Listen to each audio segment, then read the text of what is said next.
What's up, y'all? Now, usually I don't personally dick ride Apple events because I feel like every year, I mean, and that's what like a lot of these tech companies, but I feel like every year we kind of get like the same shit every year. And, you know, like technology is almost like starting to peak a little bit. Like every year they're getting like smaller and smaller improvements upon what last year can do. So like at this point, I mean, even we take cameras, if you have a camera almost like from 2020, 2019 that can shoot 4K 10-bit, you are pretty good to go. Like, you know, all of the bells and whistles really don't really be meaning nothing. But in this particular case, I'm more so impressed with the software side of this iPad, meaning in the software specifically, not even their own first-party app. It's Davinci Resolve. Davinci Resolve is coming to iPad, and I want to discuss what that means for future content creators, but specifically what this could possibly mean for A7S3 owners who use Davinci Resolve.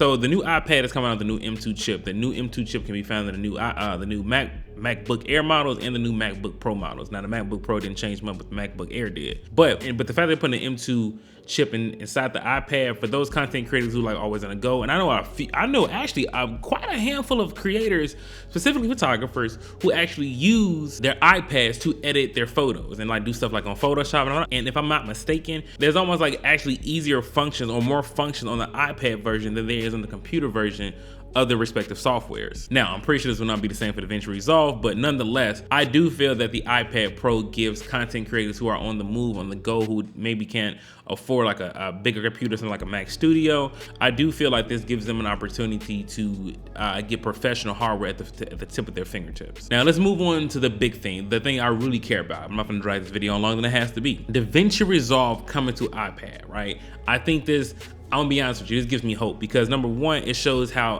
closely Apple and Davinci is gonna be like working together and how close they work together now. Like Davinci Resolve on the M1 Mac Mini was great. On the M1 Mac Studio, it's phenomenal. Like I love using Davinci Resolve on the Mac Studio, and I pretty much had the base model. The only thing I upgraded on this computer was up to 2 terabytes of storage.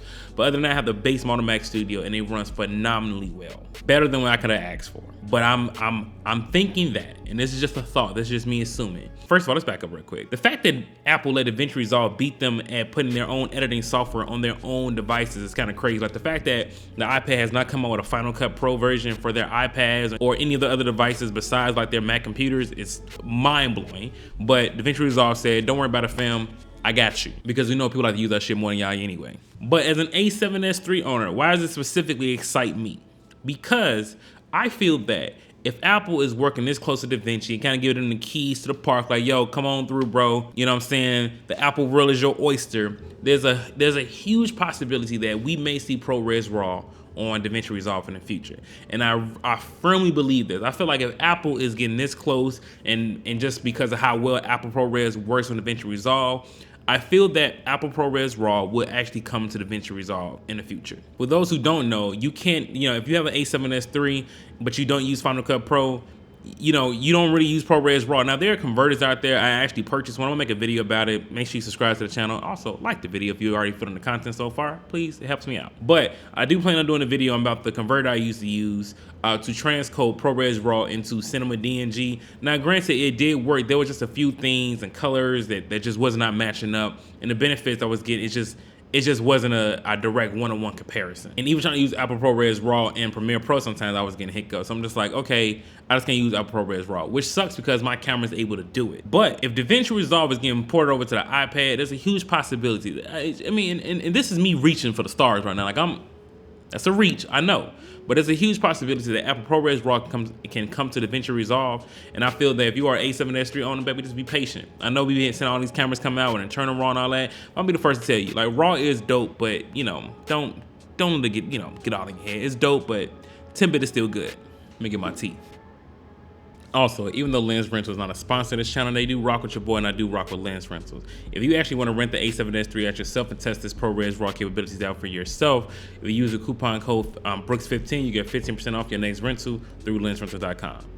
Link in the description below. But I do feel that ProRes RAW does have benefits, and I feel like as an A7S3 owner, I don't want to be forced to use Final Cut Pro just to get those benefits, such as being able to adjust white balance, ISO control, exposure, sharpness, shadow recovery, highlight recovery, all those things that you do get in RAW. Don't get me wrong, RAW definitely has its benefits, but to me, it's not enough to make me want to use Final Cut Pro because I don't like Final Cut Pro. I'm a Davinci Resolve user. I love Davinci Resolve Premiere Pro.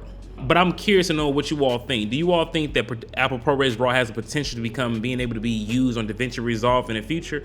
Or do you feel like Davinci and Apple like, nah fam, you know, you still keep your B RAW, but we gonna, you know what I'm saying, we gonna keep our ProRes RAW, but you can use our Pro, you can use our ProRes, you just can't use ProRes RAW. Do I think B RAW would actually come to the iPad? I feel like, duh, now that's to me, that's what's crazy. If you can use B RAW, if you're gonna be able to use B RAW, potentially, this is not confirmed, but if you're gonna be able to use B RAW on the iPad to edit B RAW footage on your iPad, there's no reason why you are not gonna be able to use ProRes RAW in that same editor. I don't see that not being a thing. With that being said, man, for my A7S3 owners out there, you know what I'm saying, rest assured, rejoice. This may be our time. This may be our time. If you're DaVinci Resolve users, we may be able to actually use Apple ProRes RAW and DaVinci Resolve in the future. But as of now, I still think it's a very, very dope feature that DaVinci Resolve is coming to iPad. And just to be clear, like just based off what I've seen from the software experience, it looks like it's just gonna be the edit, the cut page, and a color page, which is still good. That's a great way to start off. If you have to start off with any piece of the software to put onto the iPad through DaVinci Resolve, I think those two are phenomenal because of the color accuracy of the iPad display and the Apple Pencil being able to dial in your specific color changes using the Apple Pencil. I'm excited.